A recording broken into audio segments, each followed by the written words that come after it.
말씀은 지난번에도 오래전에 한번 살펴봤습니다만 야베스의 기도에 대해서 살펴보려고 합니다. 야베스의 기도에 대해서 우리가 여러 가지로 많이 이야기를 듣고 너무나도 잘 아는 그러한 기도 중에 하나입니다. 그래서 야베스의 기도라고 하는 그러한 책도 많이 나오고 여러 가지로 우리가 알고 있는 내용이죠. 그러면서도 또한 우리는 이러한 야베스와 같은 이러한 기도에 대해서 올바로 알지 못할 때가 참 많습니다. 그래서 오늘 고통받는 사람의 기도하는 제목을 가지고서 야베스의 기도를 살펴보려고 합니다. 성경을 우리가 읽다 보면은 읽기가 지루한 부분이 있습니다.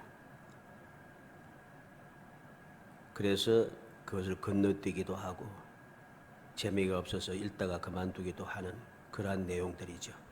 어떤 내용인가 하면은 제사를 드리는 방법, 특히나 레위기라든가 민수기라든가 이런 데 보면은 제사 드리는 방법에서 쭉 반복해서 계속 기록합니다. 또 보면은 율법의 내용입니다. 하나님께 이렇게 지켜라 하는 내용이 계속 반복되는 말씀이 많습니다. 그리고 또 한 가지가 족보에 대한 이야기입니다. 족보를 쭉 기록한다는 거죠. 오늘 역대상도 마찬가지입니다. 역대상 1장에서부터 9장까지 보면은 1장에서 9장까지가 전체가 다 족보 이야기입니다. 족보가 쫙 기록되어 있습니다. 그리고 오늘 본문은 그 족보 이야기의 중간에 끼워져 있는 한 토막의 이야기가 되는 것이죠. 그런 점에서 보면 본문 말씀은 지루한 족보와 함께 묻혀서 지나가기 쉬운 그러한 부분입니다. 그것도 우리의 족보도 아니고 남의 족보를 재미없는 것을 누가 읽겠습니까만. 그런데 이 야베스의 기도에 대한 이야기는 그 족보 중에서 특별히 사람들이 보고서는 좀 특별하다는 거죠. 그래서 이 야베스의 기도에 대해서 자꾸만 기록을 합니다. 야베스의 기도에서 가르치고 전하고 설교하고 또 우리도 살피고 또 살피고 자꾸만 하는 거죠. 우리는 이러한 야베스의 기도를 통해서 그냥 단순하게 야베스의 기도, 복을 받은 기도, 하나님께 허락받은 기도 이렇게 생각하며 그냥 지나가면은 이 야베스의 기도가 우리의 삶에 전혀 유익하지도 않고 우리의 삶에 적용되지도 않습니다. 내가 야베스의 기도와 야베스와 같은 기도를 드려서 야베스와 같은 응답을 받았다라고 하는 사람이 얼마나 되겠습니까? 많지 않습니다. 왜 그럴까? 우리는 오늘 말씀을 통해서 그 내용을 우리가 생각해야 합니다. 왜 이 야베스의 기도를 족보 중간에 기록해 두었는가? 그 내용을 살피면서 우리가 교훈을 받고 오늘날 사람들이 자꾸만 기도의 말씀에 대해서 기도에 대하여 신앙생활에 대해서 자꾸 부정적으로 흘러가기 시작합니다. 마음속으로 의문을 가지고 마음속으로 말씀을 조롱하고 말씀을 비웃는 그러한 신앙이 점점 가득 차지기 시작한 거죠. 이러한 때 우리는 그러한 무의미한 사람이 아니라 믿음을 가졌다 하면서도 그 믿음이 내게 아무런 힘도 되지 못하는 오히려 나를 힘들게 하고 내 마음에 조롱하는 마음, 의심하는 마음, 비웃는 마음을 생기게 하는 그러한 말씀이 되지 않기 위하여 오늘 말씀을 통해서 살펴보려고 합니다.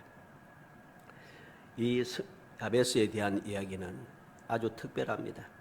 왜냐하면 왜 야베스는 이 기도의 내용이 특별한가?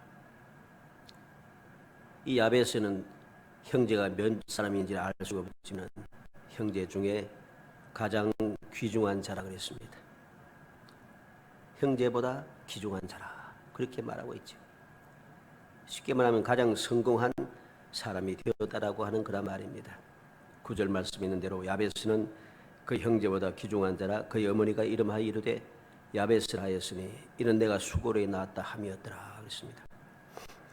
본문의 귀중한 자라고 하는 말은 쉽게 말하면서 출세했다는 말이죠. 요즘으로 하면은. 그러나 단순하게 귀중한 자, 출세한 자만은 아니라는 사실을 알아야 됩니다. 왜냐하면 이 귀중한 자라고 하는 말 중에는 고통이 되는 사람, 뭐 이런 의미도 있기 때문입니다. 귀중한 형제 중에 귀중한 자였지만은 또 한편으로는 이 야베스가 형제 중에서 고통이 되는 사람이었다는 것이죠. 힘들고 어려웠다는 소리입니다. 그러한 상황에서도 귀중한 자가 될 수 있다는 것. 야베스는 왜 그 형제보다 귀중한 자라는 평가를 받을 수 있었는가? 야베스가 어떤 대단한 일을 했는지 성경은 우리에게 전해주지 않습니다.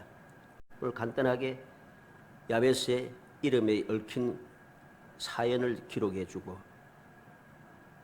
야베스가 하나님 앞에 어떻게 기도했는가 하는 내용만 간단하게 기록합니다. 귀중한 형제 중에 귀중한 자라 했으니까 왜 귀중한지 내용을 쫙 기록해야 되지 않습니까? 오늘날 우리들의 족보는 어떻습니까? 족보를 쭉 이러면서 기록하다가 특별한 사람에 대해서는 그 특별한 사람이 어떻게 태어나고 무슨 일을 했고 하면 그 사람에 대해서 칭찬할 내용을 쫙 기록합니다. 무슨 계급에 올라갔고 어떻게 살았고 어떠한 일을 하였고 어떻게 유명하였고 하면서 자세히 설명하는 것이 족보입니다. 그런데 야베스는 형제보다 귀중한 자라 하면서도 내용이 간단해요. 왜 귀중한 자 하는 것을 이야기하지 않고 오히려 야베스가 어떤 사람인가 하는 것을 간단하게 기록하면서 야베스가 하나님 앞에 어떻게 기도했는가 하는 두 가지만 딱 기록해 놨습니다. 우리는 이 말씀을 통해서 왜 귀중한 자라고 했는가 하는 그 원인, 그 이유를 마음에 새길 수 있어야 됩니다. 그래야 할 때에 비로소 우리는 야베스와 같은 그러한 존귀한 사람, 형제보다 귀중한 사람이라고 하는 은혜를 받는 사람이 될 수 있기 때문입니다. 우리는 여기서 야베스라고 하는 이름을 보면 어떻습니까? 야베스에 대한 이름을 소개하는데 그의 어머니가 이름하여 이르되 야베스라 하였으니 이는 내가 수고로 낳았다 함이었더라 그랬습니다. 이름을 어머니가 지어주었다는 거죠. 야베스라는 이름을 지어준 것은 그의 할아버지도 아버지도 아닌 그의 어머니였습니다. 요즘은 어머니들도 자녀들의 이름을 짓기도 하지만은 옛날에는 할아버지나 아버지가 지어준 것이 정상입니다. 그러나 야베스는 그의 어머니가 이름을 지었다는 것이죠. 이 말은 곧 그 할아버지나 아버지가 없었다는 소리입니다. 살아계시지 않았다는 것을 의미하죠. 본문은 야베스의 아버지에 대해서 하나도 언급하지 않습니다. 야베스가 태어났을 때 그의 어머니 외에는 아무도 이름이 등장하지 않는 것이죠. 그래서 학자들은 야베스는 유복자일 것이다 그렇게 추측을 합니다. 그래서 그의 어머니가 그에게 내가 수고로 낳았다는 뜻으로 야베스라고 하는 이름을 지어주었다는 것이죠. 사람들이 이름을 지을 때는 그냥 짓지 않고 신중하게 생각하고 좋은 뜻을 담아서 이름을 짓습니다. 그런데 야베스의 이름은 이 어머니는 수고와 고통이라는 뜻을 가진 야베스라고 하는 이름을 그 아들에게 붙여주었다는 것이죠. 누구도 야베스가 태어났을 때 이 어머니의 고통을 위로해 주는 사람이 없습니다. 이 고통은 어머니의 몫만이 아니고 태어난 아이에게도 고통이 기다리고 있습니다. 그래서 고통 중에 있는 너를 고통스럽게 낳았다 하는 뜻으로 야베스라 지었다는 것이죠. 그래서 학자들은 이 야베스는 신체적인 장애를 가지고 태어났을 것이다 그렇게 추측을 합니다. 야베스는 결코 귀중한 자로 태어난 자가 아닙니다. 그의 일생은 귀중한과는 거리가 먼 오히려 비천한 환경에서 고통이라는 자기 이름을 평생의 멍에처럼 지우고 산 그런 사람인 것이죠. 그런데 그가 어떻게 귀중한 자가 될 수 있었는가? 그것도 형제들 중에 형제보다 귀중한 자라고 하는 그러한 놀라운 복을 받을 수 있었는가? 한마디로 말하면 야베스는 기도의 사람인 것을 우리에게 보여주는 말씀입니다. 왜 야베스를 귀중한 자라, 형제보다 귀중한 자라 하고서는, 그리고 그 이름이 의미를 딱 전해주고서 그 다음에 나타날 말씀이 야베스의 기도가 나오기 때문입니다. 그래서 야베스 하면은 고통의 사람이고 힘들고 어려운 사람이지만은 그는 왜 귀중한 사람이 되었는가? 하나님 앞에 이렇게 믿음으로 기도했기 때문에 그는 이러한 존귀한 자가 되었다라고 하는 사실을 우리에게 확실하게 보여주는 그런 내용이죠. 오늘 말씀을 통해서 그 내용을 다시 한번 살펴봅니다. 첫째로 내게 복을 더하소서, 그리고 나의 지경을 넓히소서 합니다. 10절 말씀에 야베스가 이스라엘 하나님께 아뢰어 이르되 주께서 내게 복을 주시려거든 나의 지경을 넓히시고 그랬습니다. 이 우리가 쓰고 있는 지금 개정 성경에는 내게 복을 주시려거든 이래 했습니다만, 이전의 성경에는 내게 복의 복을 더하사 그랬습니다. 원래는 복의 복을 더하사 하는 말이 맞는 말입니다. 왜냐하면 히브리 원문에는 복이란 말을 계속해서 두 가지로 바라크에서 쓰라기 때문에 그 영급부 기록했다는 소리는 복을 더하고 더한다는 소리입니다. 그렇기 때문에 내게 복의 복을 더하사 하는 말이 맞는 말이죠. 내게 복을 주시려거든 간단한 내용이 아닙니다. 원문에는 복을 주고 이랬습니다. 두 번 기록했기 때문에 옛날 성경이 맞는 말이죠. 내게 복의 복을 더하사. 이것은 갑절의 복을 요청하는 그러한 기도입니다. 남보다 배나 더 되는 복을 내게 달라는 것입니다. 열왕기하 2장 9절에 보면은 엘리사도 엘리야에게 갑절의 영감을 달라고 구한 것을 보게 됩니다. 그러나 야베스가 갑절의 복을 구한 것은 탐욕이 많아서 탐욕 때문에 그런 것은 아닙니다. 자기 자신을 잘 알고 있다는 소리입니다. 다른 사람보다도 2배의 복을 받아야만이 살아갈 수 있는 그러한 연약한 존재, 그러한 비천한 존재임을 그는 알기 때문에 그러한 간절한 마음으로 하나님 앞에 기도한 것입니다. 왜 그렇습니까? 이름대로 그는 고통의 자식입니다. 고통의 자식, 다시 말해서 고통을 받으면서 고통 속에 살아가는 사람입니다. 일반 사람과 똑같이 살아해서는 우리가 그렇게 살아갈 수 없지요.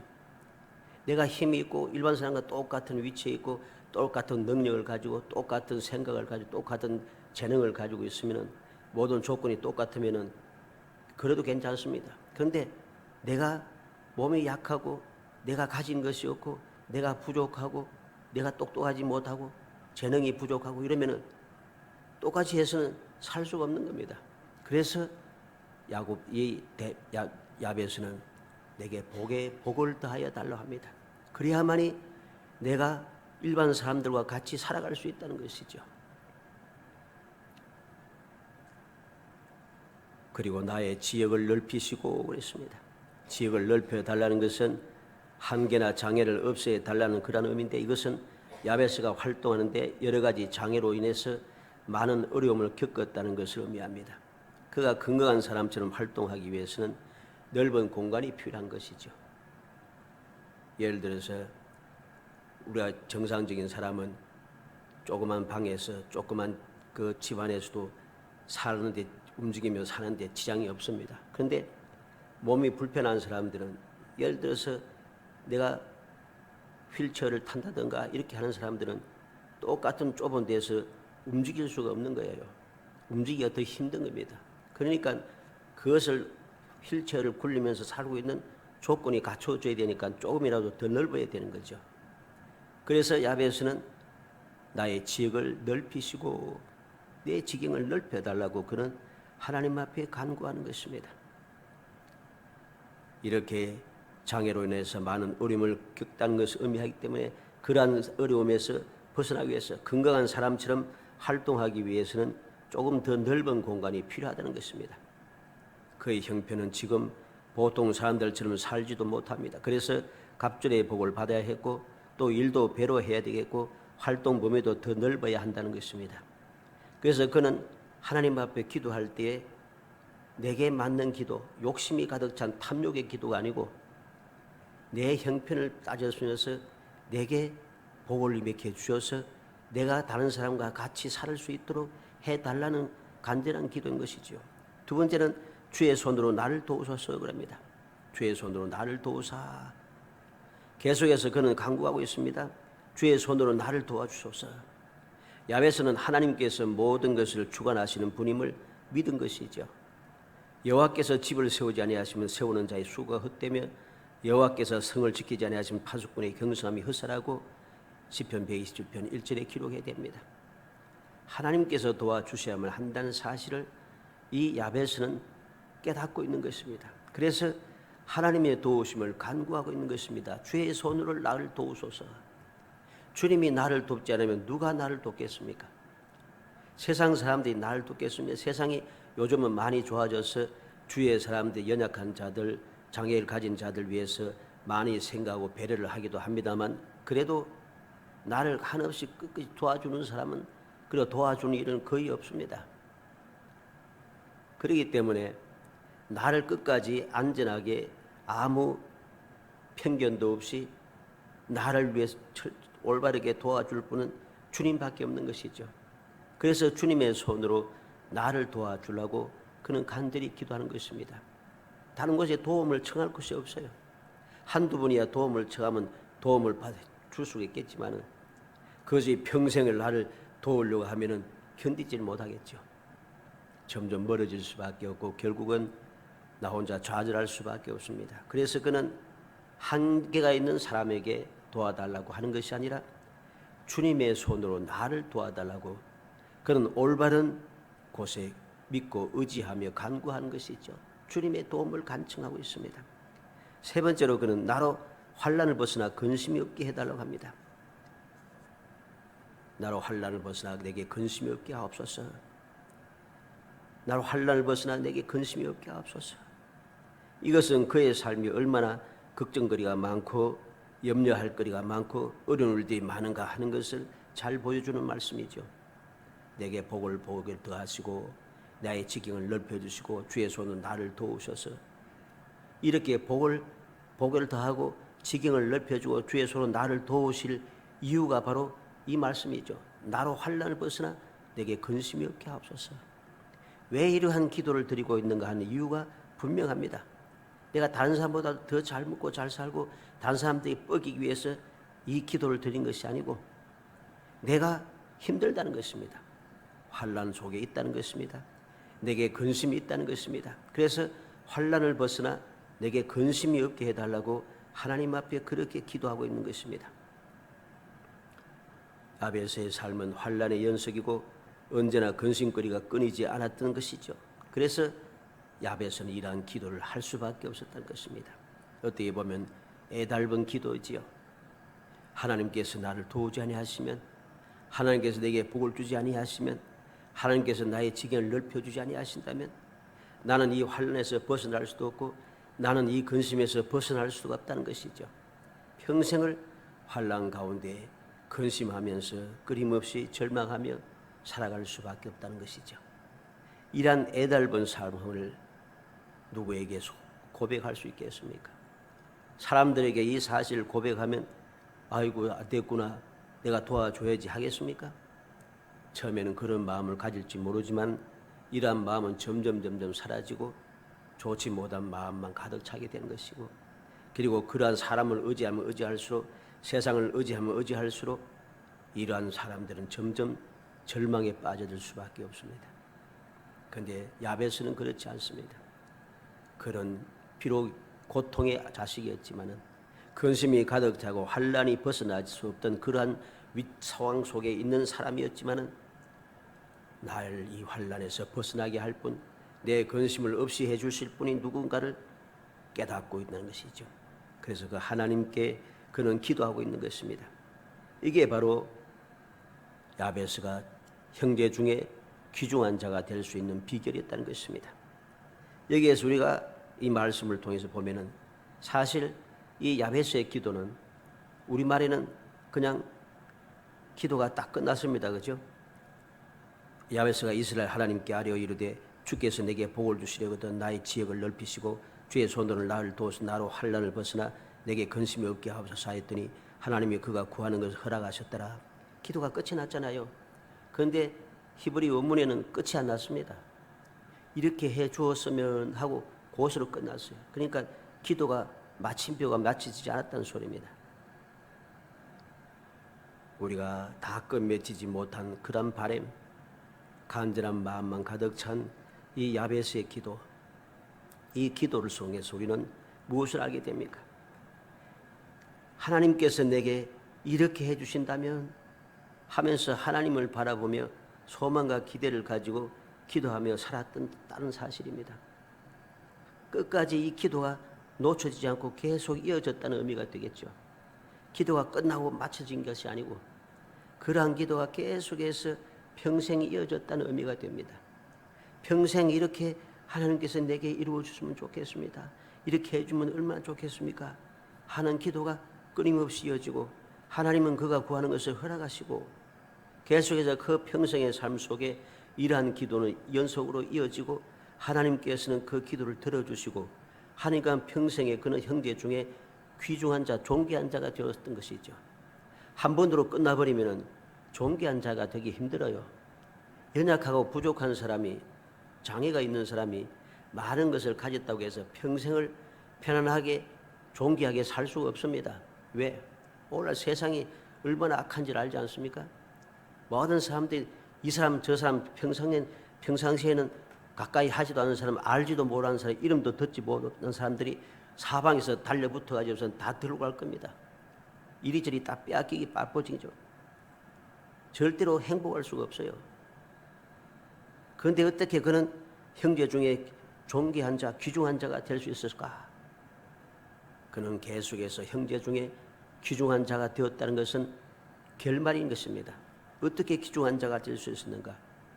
이러한 믿음의 기도를 평생을 계속하였고 하나님께서 이러한 기도를 평생에 계속해서 허락해 주었다는 것이죠. 그 기도가 이어지고 평생을 이어지고 하나님의 은혜도 평생을 이어지니까 이 야베스는 귀중한 자가 된 것이죠. 그래서 그는 복 있는 사람인 것입니다. 야베스의 기도가 중요한 것은 바로 여기에 있습니다. 단순하게 이렇게 기도했더니 이렇게 복을 받아서 존귀한 자가 되었다. 이것만 가지고서는 우리가 올바르게 하나님의 뜻을 아는 것이 아닙니다. 오늘날 많은 사람들이 바로 거기에만 초점을 맞춥니다. 야베스의 기도는 이렇게 곤란의 사람이고 고통의 사람이었지만 하나님께 기도하여서 이렇게 존귀한 사람이 되었다. 결론이 이거잖아요. 그런데 그게 결론이 아닙니다. 결론은 무엇이 가장 중요한 말씀은 나로 환난을 벗어나 근심이 없게 하옵소서 하는 이 기도가 맞춰지지 않고 계속되고 있다는 소리죠. 그래서 이 기도가 우리가 본받아야 할 기도입니다. 다른 말로 하면 바울 사도가 뭐라고 했어요? 쉬지 말고 기도하라. 쉬지 말고 기도하라. 무시로 기도하라. 항상 기도하고 낭망치 말아야 할 것을 비유로 들어 말씀하여 있으되 예수님께서도 항상 기도하고 낭망하지 말라고 합니다. 이것이 올바른 야베스의 기도가 우리에게 주는 교훈이고 우리가 본받아야 될 기도의 모습인 것이죠.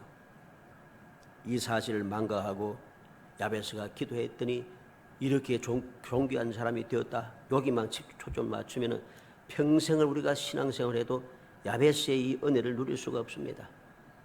항상 명심해야 됩니다. 끊임없이 기도하고 하나님께서는 끊임없이 그 기도를 들어주시고 항상 함께 하시면서 역사해 주시니까 이 은혜가 계속되기 때문에 이 고통의 사람 야베스가 존귀한 사람이 될 수 있는 것이죠.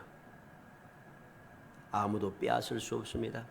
아무리 혹 빼앗아 간다 할지라도 하나님께서는 또다시 복을 허락하십니다.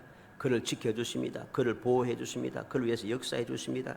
그러니 그는 존귀한 자가 되는 것이죠.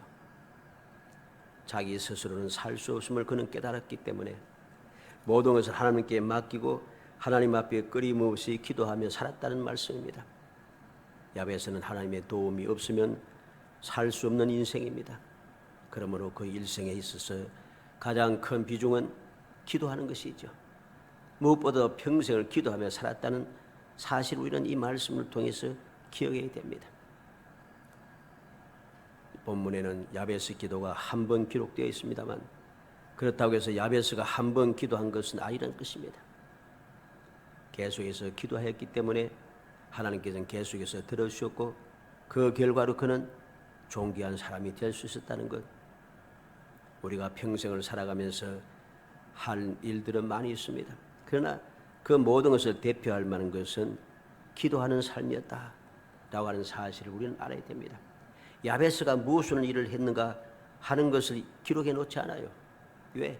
그것이 중요한 것이 아니기 때문입니다. 그것은 야베스가 믿음으로 하나님 앞에 기도하였고 기도하는 그 기도가 응답되어서 이루어진 결과이기 때문입니다.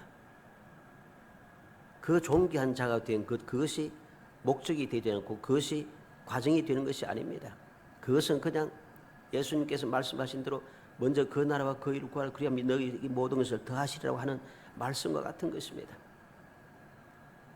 이렇게 그는 기도의 사람으로 끊임없이 이어감으로 하나님께서 끊임없이 은혜를 주시고 그는 이렇게 복 있는 사람이 되고 우리에게도 교훈이 될 수 있다는 사실이죠. 그 내용을 자세하게 야베스가 일한 중에 무슨 어떤 일을 했고 어떻게 큰 일을 했고 어떻게 존귀한 사람이 되었고 어떻게 존귀한 일을 할 수 있었는가 그렇게 기도하지 않고 간단 명료하게 존귀한 자가 되었는데 그 이유가 기도했다는 것이고 그 기도한 것이 하나님께 응답이 되었다는 것입니다. 그리고 그 기도가 끝나고 멈춘 것이 아니라 계속되고 있다는 것이죠. 예수님께서는 십자가의 고난을 앞두고 겟세마네 동산에서 얼마나 간절히 기도하셨는지 땀이 땅에 떨어진 핏방울같이 되었다고 합니다. 한나는 얼마나 간절하게 기도했는지 얼마나 간절하게 그냥 부르짖고 또 부르짖는지 엘리 제사장이 보니까 술에 취한 줄로 알았습니다. 우리의 기도는 어떠한 기도입니까? 우리의 기도는 이러한 간절한 기도인가요? 우리의 기도는 간절한 기도여야 됩니다. 간절한 기도는 그냥 한두 번 이렇게 간절하게 기도했는데 응답이 안 되더라고 때려치우는 기도가 아닙니다. 우리가 성경 말씀에 보면 간절한 기도를 드린 사람들은 그 기도를 끊임없이 계속해서 응답받을 때까지 계속해서 기도하고 부르짖는 것입니다.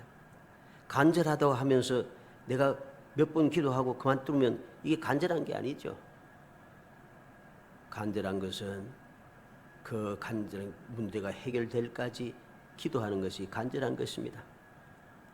그렇게 한두 번 해보고 안 되면은 또 다른 방법을 찾고 하는 것은 세상 사람들이 하는 방법이죠.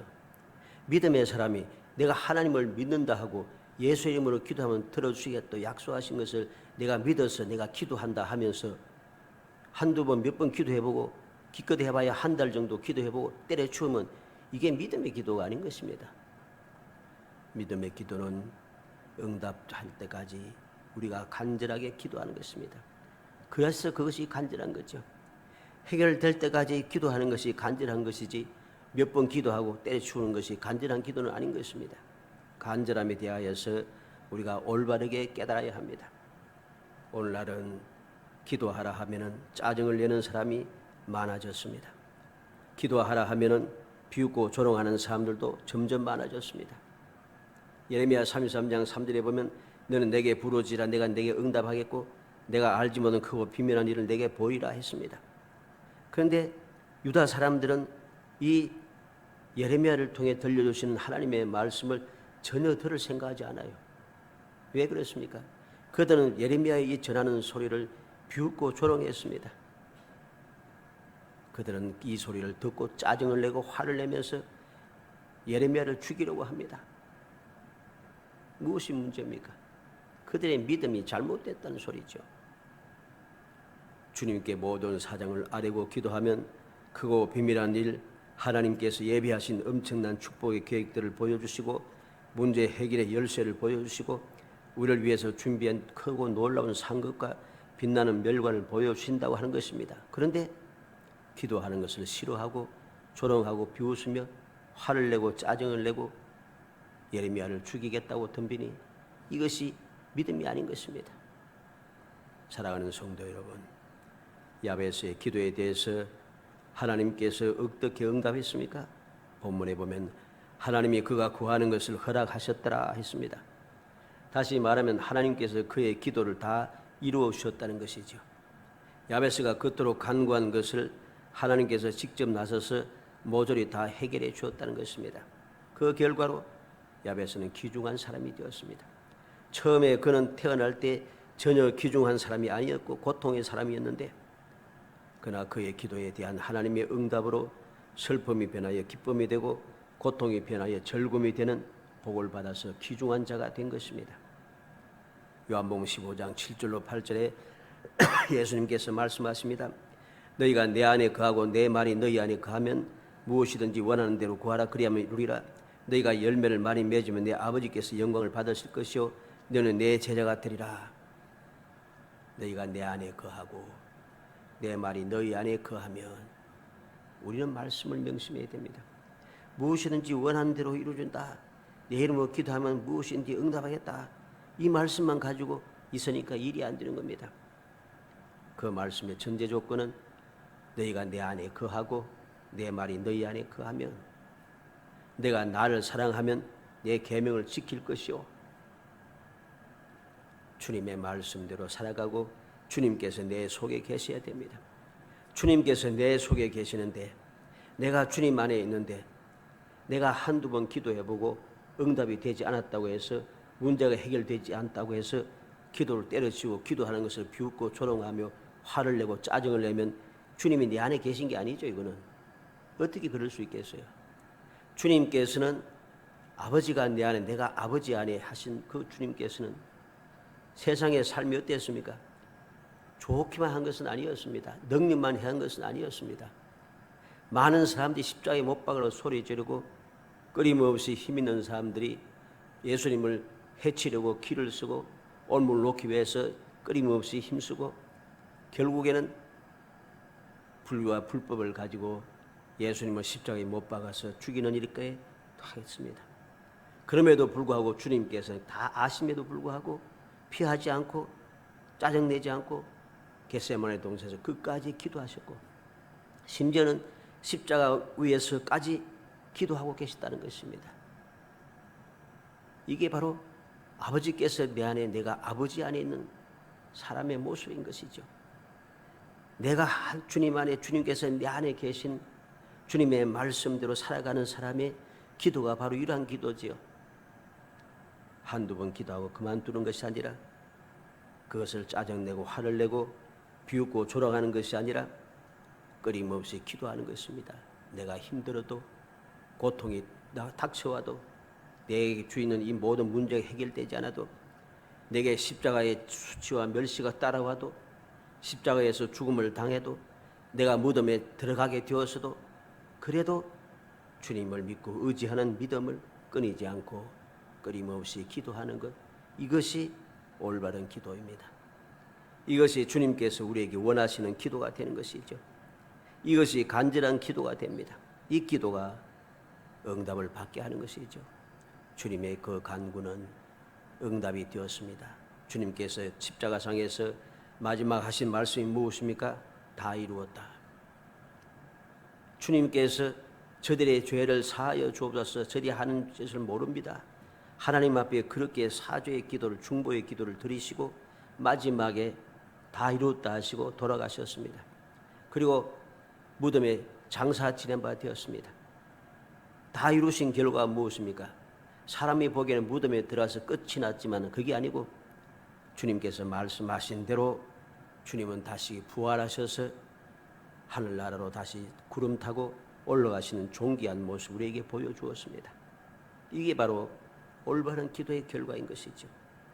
우리가 그러한 영광된 야베스와 같은 귀중한 사람이 되기 위해서는 주님께서 본을 보여주신 대로 야베스가 기도를 한 번 하고 끝낸 것이 아니라 계속해서 이어지는 기도가 믿음의 기도를 할 수 있었던 것처럼, 이러한 믿음의 기도가 우리의 삶을 복되게 하는 것입니다.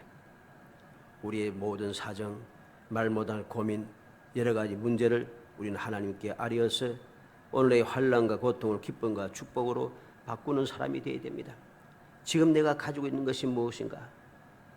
그것을 주님께 아뢰어야 합니다. 시편 37편 5절 말씀에 너의 길을 여호와께 맡기라고 했고 55편 22절에는 내 짐을 여호와께 맡겨 버리라고 했습니다. 맡긴다는 말은 굴려버린다는 뜻이죠. 높은 산 위에서 저 아래로 굴려버리는 것을 말합니다.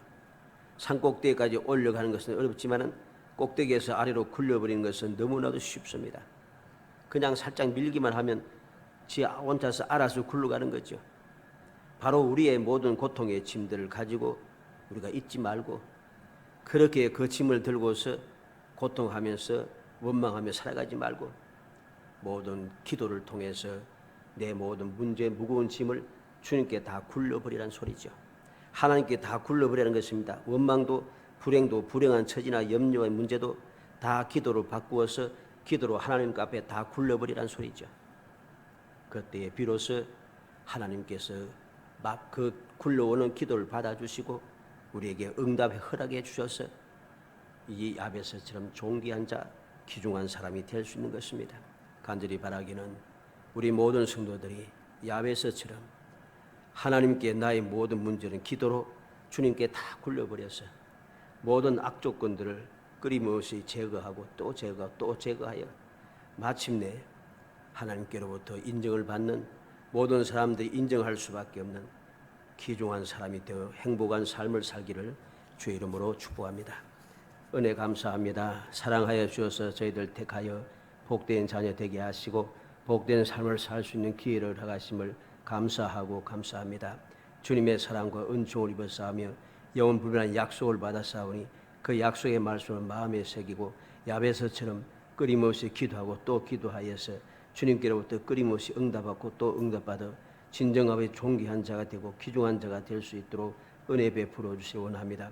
연약하고 부족하지만은 부족하고 연약할수록 더욱더 주님께 더 가까이 나아가고 바울서도처럼 나의 약함을 자랑하리라 하는 자랑하는 마음을 가지고 더욱더 주님 앞에 더 가까이 나고 주님께 의지하고 주님을 바라보므로 우리의 모든 문제를 주님께서 맡아주시고 해결해 주심으로 우리의 삶이 더욱 존귀해지고 더 귀중해지며 더욱더 행복한 삶을 영위해 갈 수 있도록 은혜 베풀어 주시기를 간절히 바라고 원합니다.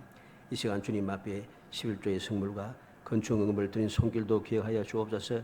이 모든 삶 속에 주님의 복을 내리셔서 모든 사람들에게 조롱받는 삶을 살지 않고 귀중히 여김을 받는 삶을 살게 하시고 무엇보다 하나님의 영광을 드리는 행복한 삶을 살 수 있도록 은총을 베풀어 주시기를 간절히 소원하옵고 예수님의 이름으로 기도하옵나이다. 아멘.